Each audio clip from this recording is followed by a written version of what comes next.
মাশাআল্লাহ, অসংখ্য ধন্যবাদ।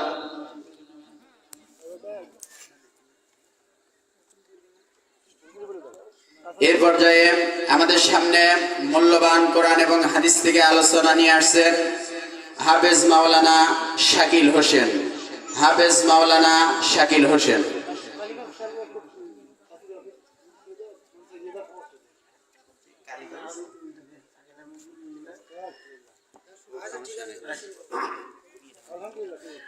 السلام عليكم ورحمة الله وبركاته. الحمد لله نحمده ونستعينه ونستغفره ونؤمن به ونتوكل عليه ونعوذ بالله من شرور أنفسنا ومن سيئات أعمالنا. من يهده الله فلا مضل له ومن يضلله فلا هادي له. ونشهد أن لا إله إلا الله وحده لا شريك له. ونشهد أن سيدنا ومولانا محمدا عبده ورسوله الذي أرسله بالحق بشيرا ونذيرا وداعيا إلى الله بإذنه وسراجا منيرا. فقد قال الله تعالى في كلامه المجيد والفرقانه الحميد. أعوذ بالله من الشيطان الرجيم. بسم الله الرحمن الرحيم.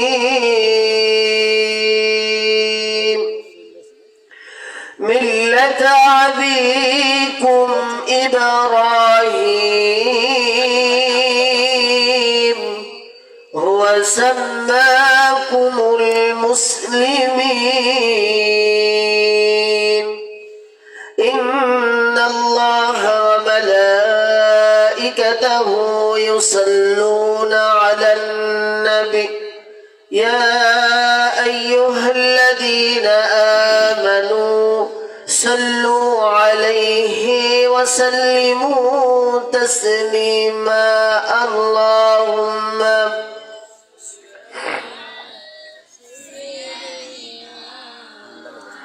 لنا محمد وعلى آل سيدنا مولانا محمد. الحمد لله. আল্লাহ সুবহানাহু ওয়া তাআলার দরবারে লাখ কোটি শুকরিয়া যে আল্লাহ রাব্বুল আলামিন আজকের এই তাফসীরুল কোরআন মাহফিলে আসার মতো সুযোগ করে দিয়েছেন এবং আপনাদেরকে এসে কিছু কোরআনের কথা শোনার তৌফিক যে রব্বুল আলামিন করে দিয়েছেন, আমরা দিল খুলে শুকরিয়া আদায় করি। সকলে বলি আলহামদুলিল্লাহ। যেনাকে সৃষ্টি না করলে আল্লাহ রাব্বুল আলামিন আসমান জমিন কোনোটাই সৃষ্টি করতেন না, সেই নবীর প্রতি আমরা দরুদ প্রেরণ করি। সকলে বলি সাল্লাল্লাহু আলাইহি ওয়াসাল্লাম। প্রিয় ভাইরা, অনেকে দেখছি রাস্তায় ঘোরাফেরা করছেন এবং বাজারে যেই মেলা যে দোকানগুলো রয়েছে এই দোকানে অনেক মানুষ অনর্থক অনর্থক কথাবার্তা বলছেন, অনর্থক সময় নষ্ট করছেন। এই সময়গুলো নষ্ট না করে আপনারা তাফসীরুল কোরআন মাহফিলের এই বাগিচায় জান্নাতের এই মজলিসে আপনারা চলে আসেন। পর্দার আড়ালে আমার সম্মানিতা মা এবং বোনেরা, আমার আলোচনা যেহেতু আমি ছোট্ট একটি আয়াতে কারিমা তেলাওয়াত করেছি, আয়াতে কারিমার কিছু আংশিক অংশ আমি তেলাওয়াত করেছি, এখান থেকে কিছু কথা বলে আমার আলোচনা আমি শেষ করব। যেহেতু আমার পরে অনেক বক্তারা রয়েছে, তারা আলোচনা করবে, সেটা তো শোনার দরকার, ঠিক কি না? সবার আলোচনা শুনতে হবে। যাই হোক, আজকে জানতাম না যেটা আজকে আমার নসিবে আছে। যাক, আলহামদুলিল্লাহ, আল্লাহ রাব্বুল আলামিন যেন এই কোরআনের পথে আমাদেরকে কবুল করে। আমরা যে আমাদের ভাইরা অসাধারণ ভাবে তারা কোরআনের পথে তারা খেদমত দিয়ে যাচ্ছে। আল্লাহ রাব্বুল আলামিন যেন তাদের খেদমতকে কবুল করে, সকল বলে আমিন। আমি যে আয়াতে কারিমা তেলাওয়াত করেছি, এই আয়াতে কারিমার আংশিক অর্থ হলো মিল্লাত আবিকুম ইব্রাহিম। আল্লাহ রাব্বুল আলামিন বললেন, ও পৃথিবীর মানুষেরা, তোমাদের জন্য আমি আল্লাহ রাব্বুল আলামিন জাতির পিতা নির্ধারিত করে দিয়েছি। এই জাতির পিতা নির্ধারিত রয়েছে, এরপরে যদি তোমরা কোনো মানুষকে জাতির পিতা হিসেবে গ্রহণ করো, তোমরা তো আর মুসলমান থাকবে না, তোমরা হয়ে যাবে বেঈমান। আল্লাহ রাব্বুল আলামিন ডাইরেক্ট বলে দিলেন মিল্লাত আবিকুম ইব্রাহিম। মিল্লাত, আমাদের জাতির পিতা কে? আমাদের জাতির পিতা হযরত ইব্রাহিম আলাইহিস সালাতু ওয়াস সালাম। দলিল দিচ্ছেন কে? আল্লাহ রাব্বুল আলামিন স্বয়ং নিজেই দলিল দিচ্ছেন মিল্লাত আবিকুম, আমি মানে আমাদের পিতা ইব্রাহিম। আল্লাহ রাব্বুল আলামিন তার নাম ঘোষণা দিয়ে দিলেন মিল্লাত আবিকুম ইব্রাহিম। যেন তেন কোন মানুষের পরিচয়হীন পিতা আল্লাহ রাব্বুল আলামিন কোরআনুল কারীমে নাজিল করে নাই। আমরা যদি প্রশ্ন করি আমাদের জাতির পিতা কাদের জন্য জাতির পিতা হয়েছে, কোরআন বলছেন হুয়া সাম্মাকুমুল মুসলিমিন। মুসলিম জাহানের পিতা, ঠিক কি না? মুসলিম জাহানের পিতা, মুসলিম ব্যতীত অন্য কোন মানুষের পিতা নয়, ঠিক কি না? আমরা বিশ্বাস করি এই দুনিয়ার যারা আলতু ফালতু এরা হলো আমাদের জাতির পিতা, একটার পর একটা আমরা বিশ্বাস করি। আমি বলতে চাই যে জাতির পিতা কে? একজন, আল্লাহ রাব্বুল আলামিন সিলেক্ট করে দিয়েছেন কে? আমাদের জাতির পিতা কে? হযরত ইব্রাহিম আলাইহিস সালাতু ওয়াস সালাম। তাই কোরআনুল কারীম বলেন কুনতুম খায়রা উম্মাতিন উখরিজাত লিন-নাসি তা'মুরুনা বিল মা'রুফি ওয়া তানহাউনা আনিল মুনকার। আল্লাহ রাব্বুল আলামিন বললেন তোমরা পৃথিবীতে সৎ কাজ করো এবং সৎ কাজের আদেশ করো। আর আল্লাহ রাব্বুল আলামিন বললেন যারাই সৎ কাজ করবে এরাই হলো আমার কাছে অতি উত্তম উত্তম বান্দাবান্দি।